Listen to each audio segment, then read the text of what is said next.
அஸ்ஸலாமு அலைக்கும் வரஹ்மத்துல்லாஹி வபரகாத்துஹு. அன்புக்குரிய சகோதர சகோதரிகளே, இஸ்லாம் தொடர்பான உங்களுடைய கேள்விகள், மார்க்க சம்பந்தமான சந்தேகங்கள், மேலும் உங்களுக்கு என்ன மாதிரியான காணொளி தேவைப்படுகிறது, எது சார்ந்த வழிகாட்டுதல், மார்க்க வழிகாட்டுதல் தேவைப்படுகிறது என்பதை இந்த ஸ்கிரீனில் தெரியக்கூடிய நம்பருக்கு குறிப்பாக வாட்ஸ்அப் மெசேஜ் மட்டும் கொடுங்கள்.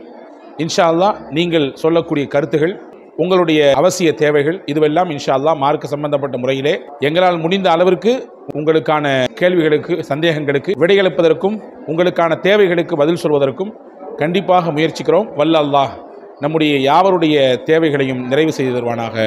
அஸ்ஸலாமு அலைக்கும். ஏழ்மை, வறுமை, சிரமம், நெருக்கடி, பல்வேறு விதமான சூழ்ச்சிகளில் நான் பின்னப்பட்டிருக்கேன் அப்படின்ற மாதிரியான நிலைப்பாடுகளில் யாரெல்லாம் இருக்கிறாங்களோ எல்லாத்துக்கும் இந்த பாடம், இந்த நிகழ்ச்சி, வரலாறு ஒரு பெரிய பாடமாக இருக்கிறது. அஸ்ஸலாமு அலைக்கும் வரஹ்மத்துல்லாஹி வபரகாத்துஹு. அன்புக்குரிய சகோதர சகோதரிகளே, இன்று நான் உங்களுக்கு ஒரு அழகான வரலாற்று செய்தியை சொல்ல போகிறேன். அதன் மூலமாக இதனுடைய இறுதியில் நமக்கான ஒரு பெரிய பலமாக, நமக்கு ஒரு பெரிய ஆறுதலாக, சொல்லப்போனால் நம்முடைய சிரமங்கள், கஷ்டத்திற்கெல்லாம் ஒரு தீர்வாக ஒரு செய்தியையும் சொல்ல போகிறேன். அந்த வரலாற்றிலிருந்து முழுமையாக காணொளியை இறுதி வரை பாருங்கள். நிறைய பலன்கள், ஒரு மிகச்சிறந்த பயன்கள் உங்களுக்கு இதன் மூலமாக கிடைக்கலாம்.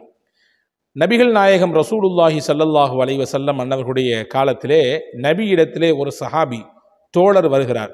அவருக்கு பெயர் அவுஃப் இப்னு மாலிக் அல் அஷ்ஜஇ. தபரானியில் இந்த செய்தி பதிவாக இருக்கிறது. ஹாக்கிம் என்கிற நூலிலே இந்த செய்தி பதிவாக இருக்கிறது. வந்தவருக்கு ஒரு விதமான பதட்டம், ஒரே பதட்டத்தோடு வர்றாரு. அவருடைய முகத்தில் அந்த பதட்டம் தெரியுது, ஒரு பரிதவிப்பு தெரியுது.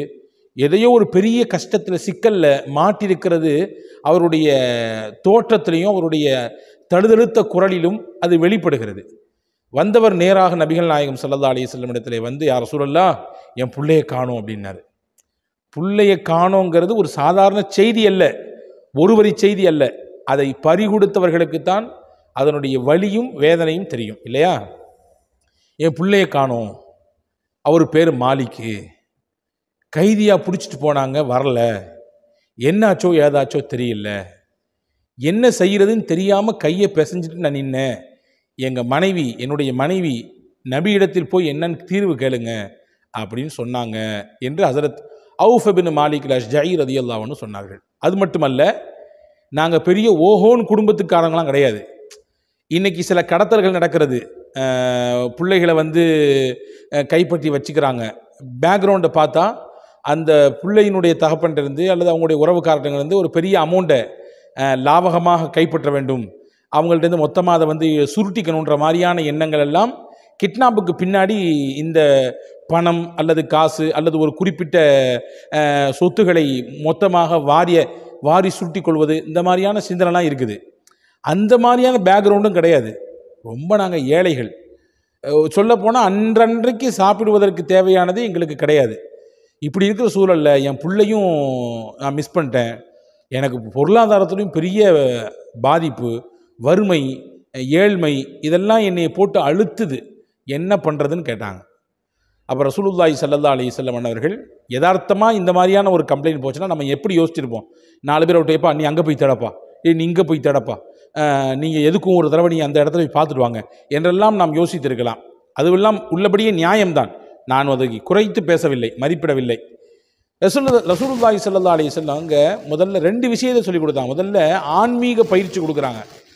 அதை கொடுத்துட்டு அதற்கு பின்னால் நாம் முயற்சிப்போம், அதற்கான அந்த தேடலில் இறங்குவோம், நிச்சயம் அல்லாஹ் வழிகாட்டுவான் என்று கற்றுக் கொடுத்தார்கள். முதல்ல சொன்னாங்க, இத்தகில்லா வஸ்பிர், இது ஒரு சோதனை, இது உனக்கு இறைவன் புறத்திலிருந்து வந்திருக்கக்கூடிய ஒரு நெருக்கடி.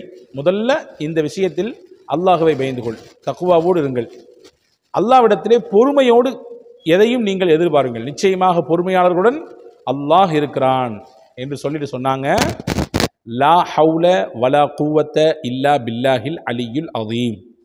ஒரு அற்புதமான பல நபிமார்கள் சொன்ன ஒரு திக்ர், ஒற்றை வரிதானது. எல்லாருக்குமே மனப்பாடமாக இருக்கும், பலருக்கு மனப்பாடமாக இல்லாதவர்கள் கூட மனனம் செய்வதற்கு ரொம்பவும் இலகுவானது. லா ஹவுல வலா குவத்த இல்லா பில்லாஹில் அலியுல் அதீம் சொன்னாங்க ஸல்லல்லாஹு அலைஹி வஸல்லம். இதை நீங்கள் ஓதுங்க, அல்லாஹ்விடத்திலே நீங்கள் பொறுமையோடு இருந்து பிரார்த்தியுங்கள், அல்லாஹ்வை பயந்துக்குங்க. நிச்சயமாக அல்லாஹ் உங்கள் பிள்ளையை என்ன செய்ய மாட்டான், உங்களை விட்டு பிரிச்சிட மாட்டான், கொண்டு வந்து சேர்த்துருவான். நீங்கள் இழந்தது உங்களுக்கு கிடைக்கும். அது மட்டும் இல்லை, ஏழ்மையை சொல்லியிருக்கீங்க, வறுமையில் கடந்து வாடுறேன்னு சொல்லியிருக்கீங்க.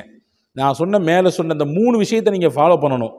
தக்குவாவோடு எப்போது நமக்கு இருக்க வேண்டும். தக்குவா என்றால் இழப்பின் சமயத்தில் அல்லது ஏதாவது கஷ்ட சமயத்தில் மட்டும் அப்படி கூலி குறுகி அப்படி முகத்தெல்லாம் ஒரு மாதிரி வச்சுட்டு 2 சொட்டு கண்ணீரை விட்டு அழுதுட்டு அந்த நிலை கடந்த பின்னாடி சாதாரணமாக மாறுறது இல்லை தக்குவா.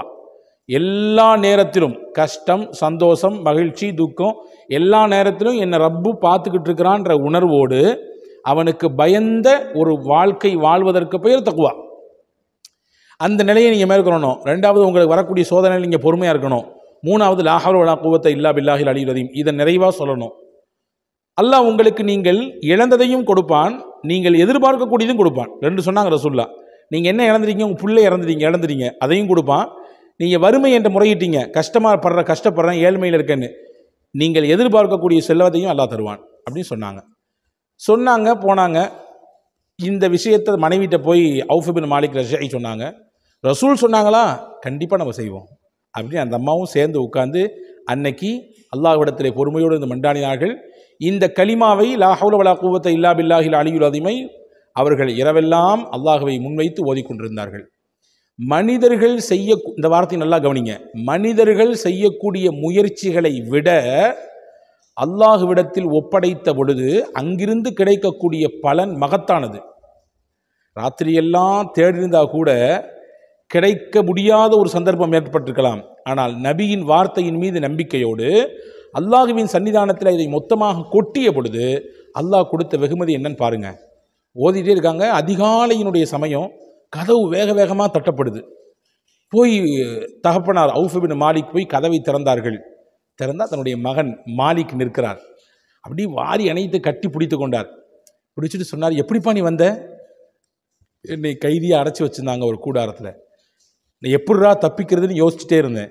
எல்லாரும் ராத்திரி மது குடித்துட்டு அப்படி மயங்கி கிடந்தாங்க. அந்த நேரம் பார்த்து நான் எப்படியோ என்னுடைய கையில் மாட்டியிருந்த விலங்கை எல்லாம் அவிழ்த்துட்டு நான் ஒடியே வந்துட்டேன். வர்ற சமயத்தில் 2 ஆச்சரியமாக பார்த்தேன். ஒன்று, நான் அங்கிருந்து வந்த தூரம் எப்படி இருந்துச்சுன்னா பயங்கரமான தூரம். அது பல 100 மைல்களுக்கு அப்பால் இருக்கக்கூடிய இடம். அங்கிருந்து எப்படிப்பா இவ்வளோ சீக்கிரமாக வந்தேன்னு கேட்டார் பாப்பா.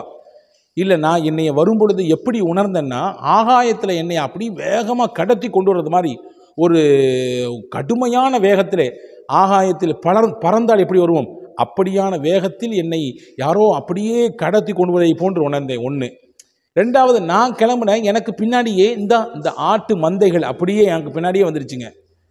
வரலாற்றில் எழுதுகிறார்கள், எத்தனை ஆடுகள் வந்ததென்றால் 4000 ஆடுகள் வந்ததாம். 4000 ஆடுகள்.